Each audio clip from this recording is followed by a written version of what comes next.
دوستان گل خیلی خوش اومدید به کانال یوتیوب من بالا هستم. مامورای مادر عزیزم اومدیم خدمت شما با پارت 2 شکموترین یوتیوبر آمریکا که رفته افغانستان و داره غذای شما رو تست میکنه.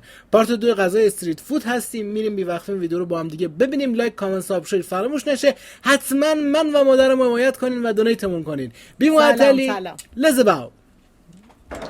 As an American walking among Afghans in Mandawi market, I really don't blend in.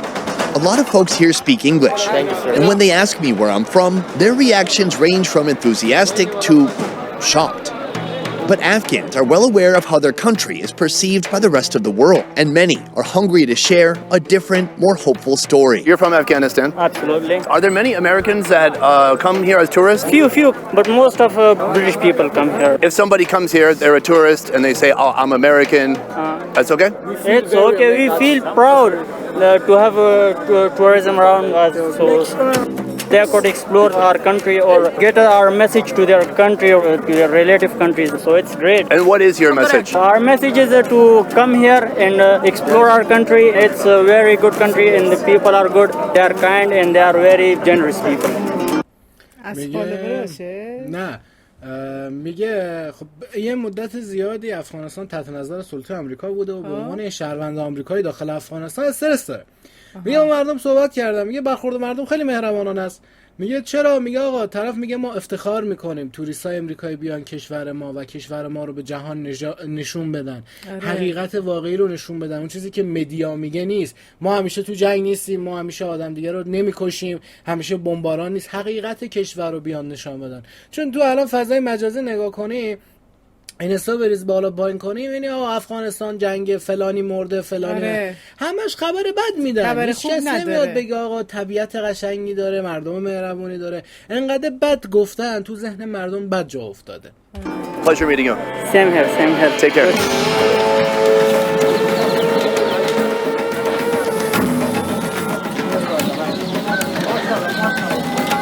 We have our next street food right here, and this is a wild one. This time instead of liver, we have cow stomach. That's right. The minced stomach is already coated with a dry seasoning blend with over 10 spices. And then he adds in a little tomato, and that's it. I'm going to order right now and see what happens. First, he brings out some of the stomach. He heats it up. He puts it on the plate. He gives it a bit of a smash. Boom. And there it is. If I'm honest, I thought there was going to be more steps. All right, folks, let's get into it. Cow stomach. It's not pretty, but it's not meant to be. Come take a look. Actually, it doesn't look too bad. I mean, the cow stomach is a very fatty organ, so if you hit it against some hot steel, it could get kind of crunchy. It could create a nice Maillard reaction. So I'm going to break some bread, and we scoop up some of that meat. That is some intense-looking meat. Let's give it a shot. It's like Afghan chitlins. I don't hate it. This is not a food for the uninitiated. If your favorite food is Chipotle, یه چیزی که همه کس دوست نداره. ببین میدونستی یه روزی در تقویم داریم روز جهانی سیرابیه؟ نه والله. به خاطر که سیرابی فوق العاده خونساز و مقویه. یه روزی در تاریخ داریم که یه روز داریم که اسمش روز جهانی سیرابیه و سیرابی هم خیلی خوشمزه است. منم عاشق سیرابی ام. نوش جانت بخور. this is not going to be for you. It's got some game to it. It would knock most Americans on their feet. There's some smoky flavors in there. There's some fattiness. It's very rich. They got these little masala ashtrays on all the tables. It looks like craters inside because every guy who's been in here before you has been putting their fingers directly into the masala and putting it onto their food. But all right, this is the Afghan way. I want to hit it with some of this. I believe this is cumin and a little bit of salt too. Jump on board the masala train, my friends. A little bit more punch. I like it. This would pair perfectly with beer. And I'm pretty sure I'm not going to find one nearby. Can I? That should be the ultimate conquest of this series. These little meat morsels رفته اونجا و تنها ناراحتیش اینه که با غذایی که میخوره نمیتونه مشروب گیر بیاره. نیست تو افغانستان سیگارم قدغنه، یعنی جرمه، حق استفاده ندارن بکشن. سیگار، مشروبات الکلی، کلا دود قدغنه اونجا. یه جورای شبیه مشهد خودمون میمونه. کل افغانستان دیگه، حالا کل افغانستان آره. اینجوری به ما گفتن. قاعدتا اونجا هم یه سری آدما دارن که زیر میزی استفاده میکنن. didn't make a dent in my wallet, so I need to search out something bigger, what some might call the culinary pride of Afghanistan. You see, other restaurants you might go and just get some rice, but here, on top of that rice, they're going to give you a big chunk of meat like what you see here. But before that, I'm headed to a place where chicken is roasted upright, like soldiers in formation. Here, men tend the grill and men line up to eat. So, where are the women? Here's the situation. You know, you read a lot of stuff about the gender situation in Afghanistan before you come here, and then it's a little bit different once you get here. When the US withdrew and the Taliban took over in 2021, they implemented something called Sharia law, a strict Islamic legal system that even outlaws music. I heard women can only travel with a male relative, but میگه یه قانونی به اسم شریعه گذاشتن داخل افغانستان بعد اینکه امریکا خارج شده که یک موسیقی و کلا از افغانستان قطع کرده و گناه به حساب میاد و حق اجراشو ندارن. دو، خانوم ها بدون همراه مرد نمیتونن توی خیابون ها راه برن. But at least in Kabul, I've seen women moving alone and with other women. On the street so far, I've noticed maybe آخه مثلا اگه تو ایران یه روز همچین قانونی باشه تو پذیراشی قبول میکنی؟ یه جاهای اجبار هست، اجبار دیگه مجبوری. نه نظر ببین به مجبوریت نه، میخوام ببینم پذیرای قانون هستی. یعنی آقا اگه یک روزی برگردن تو جمهوری ما بگن آقا حق نداریم بدون مثلا وجود یکی از اعضای خانواده که مرد باشه برین از خونه بیرون، قبول میکنی؟ یعنی شما نه دیگه میتونی کار کنی، نه میتونی بری خرید، نه میتونی بری تفریح، هیچ کاری نمیتونی. یعنی هر کاری باید بکنی باید یه مردی همراهت باشه. نه سخته، نه واقعا سخته. استقلال زنیت ندارم. نه یه چیز بهتری جایگزینش بشه. مثلا یه پوان خوب بدن بگن بنابراین مثلا این پوان برای شما مجبوری این قانونم رعایت کنی. در قبال او آره، ولی به تنهایی نه، سخته. women, not all of them have to be covered up. I mean, there's women walking around just with the hijab on, and there's plenty walking around with what they call the Afghan burqa. I'm not sure what the rules are. I think they have to wear some kind of covering, but it doesn't. چیز دارن بعضیا دیگه رعایت نمیکنن دیگه، نمیتونن زندگی بچرخونن، چون به هر حال یه سایدی خانم خانه باید خرید کنه، خانم خانه باید بره، باید بیاد، نمیشه آدم توی جای نگه داشت. ولی قانون خیلی سختگیرانی رو پوشش لباساشون دارن. اگه ببینی از این حالت چادرای سمت جنوب ما میپوشن، کل پوشیده است، هیچی معلوم نیست. واقعا اگه تو تابستان اونا بپوشی گرمه. خیلی have to be a burqa. I heard girls don't receive secondary education, and that's true. Some say the Taliban is just waiting to create the appropriate curriculum, while others admit it'll likely never happen. What's clear is that any topics around women are extremely sensitive. I met a family today who was Afghan British. They're from the UK, but they came back to visit Afghanistan. They knew my channel. They said hello, and I said, hey, could I take some video of you? And the mother, an Afghan woman wearing a hijab, said, no, it's against the rules. So, evidently, there are some rules. We ourselves have been told and warned many times not to even film women. By the rules of those who have permitted us to film here, it's like they'd prefer you to not even know Afghan women exist. So the issue, I would say, is very complicated. From here, I intend to take on Afghanistan's national dish, a dish known as halal. We're headed there, not next, but after that. I thought I'd seen chicken grilled every way possible around the world, but that was until I came here to Afghanistan. The Afghan way of grilling chicken starts with a pool of marinade made of yogurt, MSG, salt, dried ginger, red chilies, wine vinegar, and water. The chickens are soaked in that flavorful bathtub for a couple of hours. The chicken, already marinated, goes onto this giant steak. One by one, he then ties the string around its ankles, and he tying the string around the chicken's ass. Ugh. This is going to anchor the chicken to the pole. Now, when preparing this food in Afghanistan, it's important that all the chickens ما مرغای خیلی کوچیک مثلا وزن 1 کیلو 1.5 کیلو برای جوجه و بریانی انجام میدیم، ولی الان مرغاش بالای 2 کیلو 2.5 کیلو مرغای درشت انجام میدیم. اصلا کلا یه مبحثی که تو افغانستان داره، حالا این مبحث علمیه. ما الان گوشت حیواناتی که داریم با دارو اینا بزرگ میشن متاسفانه. خیلی هاشون مثلا هورمونی ان، ارگانیزه نیستن. اینا نه طبیعت کشورشون زیاده. سرسبزه. واقعا گوسفنداشون از اون چمن علفا استفاده میکنن و آخرین نفری که رفته بود تست کرده بود میگفت تاثیر داره، میگفت گوشتشان شیرین‌تره، خوشمزه‌تره. اگه خیلی باش مثلا درست برخورد بشه، خوب آشپزی بشه، خیلی خوشمزه میشه. are beheaded. I don't make the rules. All right, folks, it is time for the chicken grilling to begin. From here, he pushes each steak down into this dirt and ash. And now that he has finished building his wall of chicken, it's time to start the fire and get these babies roasted.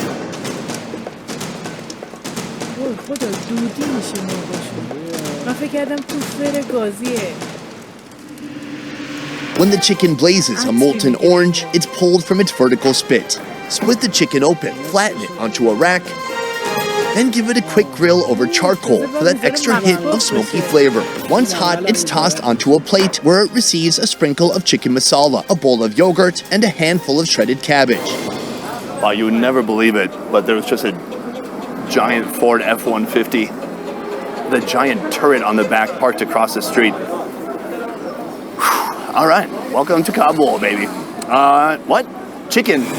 An entire freaking chicken that costs only $4.90. That is how much chickens used to cost in the USA. Now to get that same deal, I have to fly all the way to Kabul. I'm gonna start right here. The breast has no fat. If the breast is juicy, then you know that dark meat's gonna be real nice. Let's give it a shot.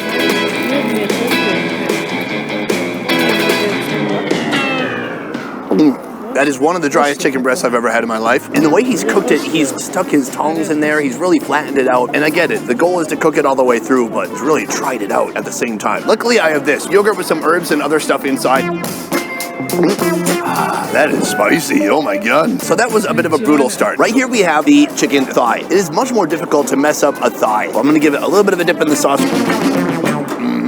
That's actually very nice. I would say the two most remarkable things about this are, first of all, the price, but also the way they make it. It's so cool. At this point, I که داره تو همه چیشان فلفل میذارن. ماستر خورده میگه تنده. اصلا یه چیز عجیبیه این همه فلفل. من خودم عاشق فلفلم، یعنی مثلا من رو هر چیزی، رو برنج، رو تخم مرغ، رو هر چیزی پول بیبر میزنم، فلفل میزنم.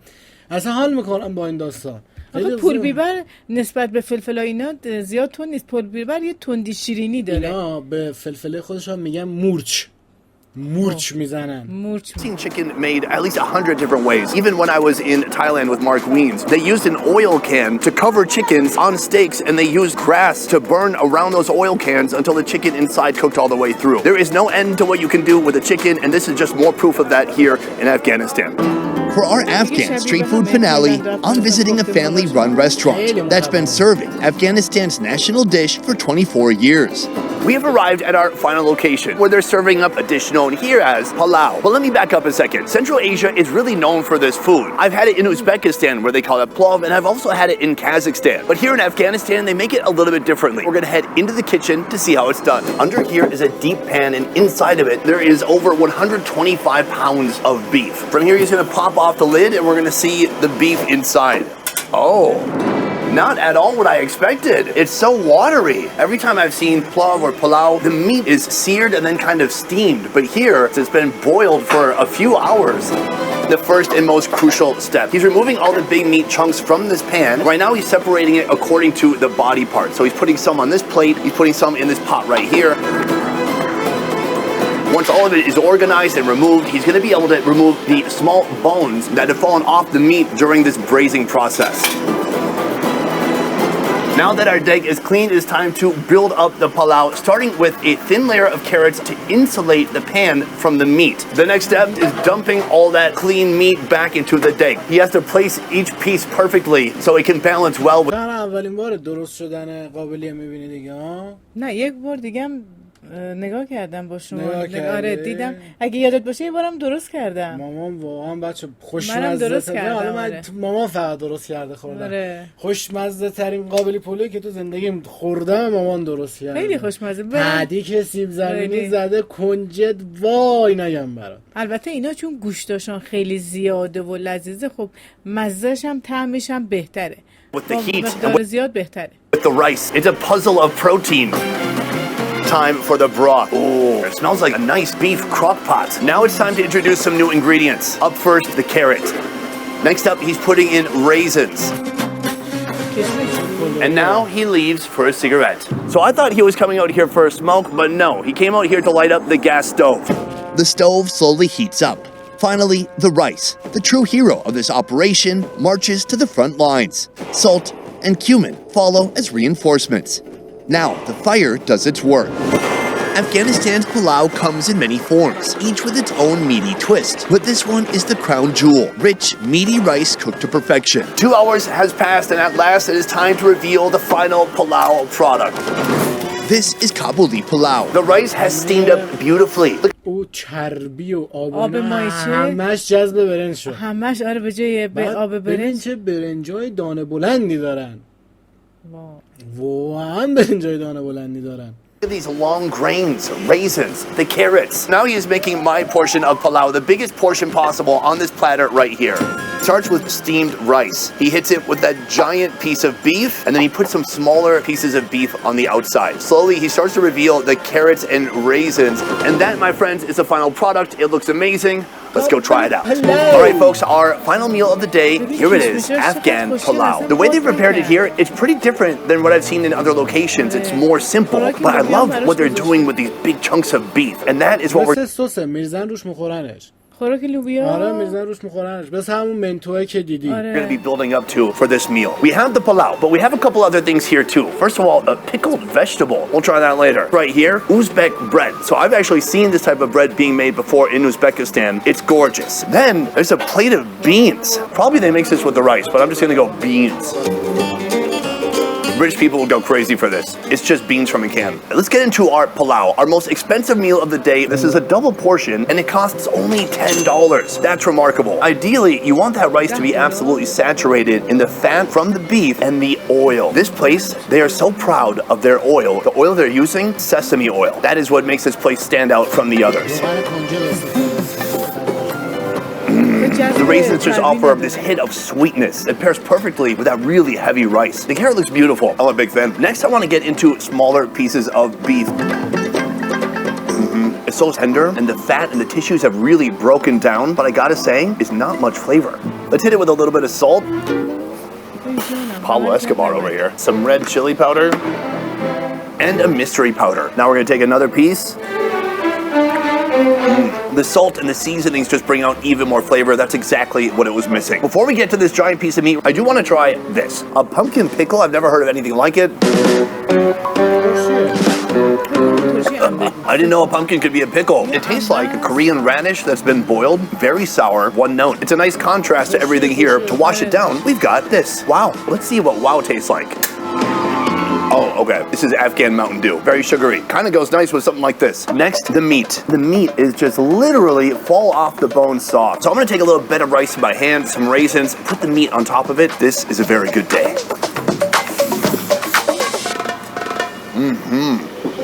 Amazing. And that meat is just so beefy, so fatty.